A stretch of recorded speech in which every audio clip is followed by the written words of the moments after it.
Joining us to explain, author of Trump and the American Future, former Speaker of the House, Fox News contributor Newt Gingrich. Well, this election's important, but I don't see any changes being made, like, for example, on signature verification. Why is the governor and Secretary of State not calling the legislature back? Look, I think you have to give Stacey Abrams a lot of credit. She dominates Governor Kemp. She dominates Secretary of State Raffensperger. In effect, they are subsidiaries of Stacey Abrams. They're doing things that are outrageous and illegal. And it's clear the governor should be asking the state election board to bring Abrams in under oath and find out some of her claims, because some of her claims would imply vote gathering, which is illegal in Georgia. At the same time, the Secretary of State has actually reestablished boxes where you can drop off ballots whose only purpose is vote harvesting, which is illegal in Georgia. They have not changed the rules on absentee voting, which makes it impossible to find out whether or not the person voted who said they were voting, whether or not their signatures match.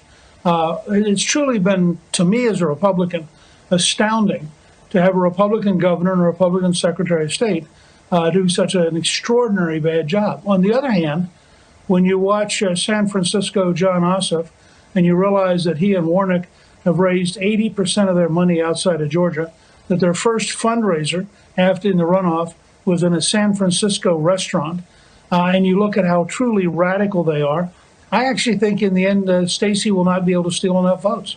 I think that in the end the Republicans will turn out.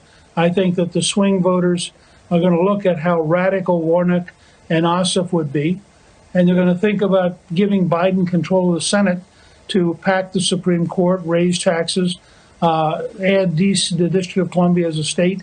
And I think they're in the end going to vote against these two radicals. But it is truly a mess.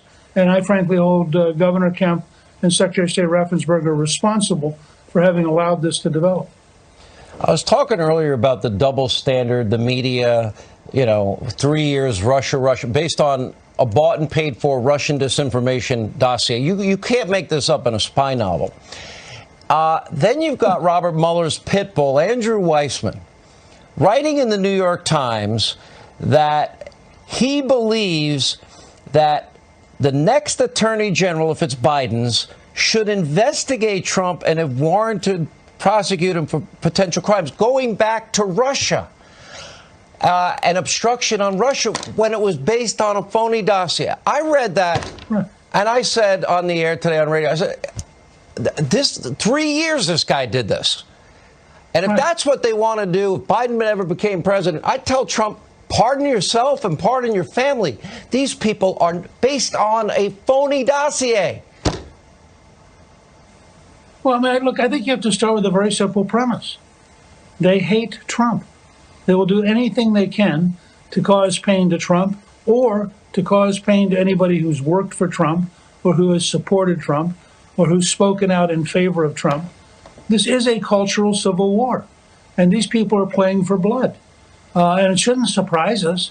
What would you do if the power of the pardon is absolute? Is the president now, based on Weissman's threat, I mean, does he have to pardon himself and his family out the door because they want to pursue this guy into the grave if that happened? I think it's something that the president should ask some key attorneys' advice on, including the attorney general. And I think it's a real danger. We have never criminalized the presidency in the way that the left is now talking about.